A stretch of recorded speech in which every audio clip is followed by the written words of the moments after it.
ঈদ যত এগিয়ে আসছে ততই আলোচনায় আসছে ব্যতিক্রমী নাম আর অদ্ভুত বৈশিষ্ট্যের পশু।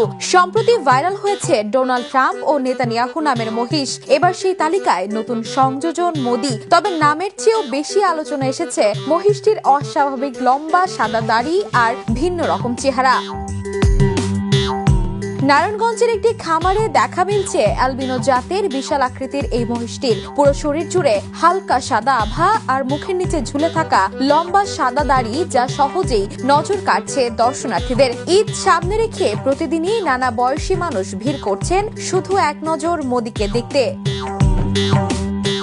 খামার সূত্রে জানা গেছে, শুরুতে মহিষটির কোনো নির্দিষ্ট নাম ছিল না, তবে সামাজিক যোগাযোগ মাধ্যমে এর ভিডিও ছড়িয়ে পড়ার পর নেটিজেনদের মধ্যে শুরু হয় মজার আলোচনা। অনেকেই এর লম্বা সাদা দাড়ি ও চেহারার সঙ্গে ভারতের প্রধানমন্ত্রী নরেন্দ্র মোদীর মিল খুঁজে পান। পরে মজার ছলেই অনলাইন জরিপের মাধ্যমে নাম রাখা হয় মোদি। এদিকে ঈদুল আজহা ঘিরে এমন ভিন্নধর্মী নামের পশু নিয়ে মানুষের আগ্রহ বাড়ছে বলে মনে করছেন খামারিরা। কারো নাম ট্রাম্প, কারো নেতানিয়াহু, আর এবার সেই তালিকায় আলোচনার কেন্দ্রে উঠে এসেছে মোদি নামের এই সাদা দাড়িওয়ালা মহিষ। Desk report, the news.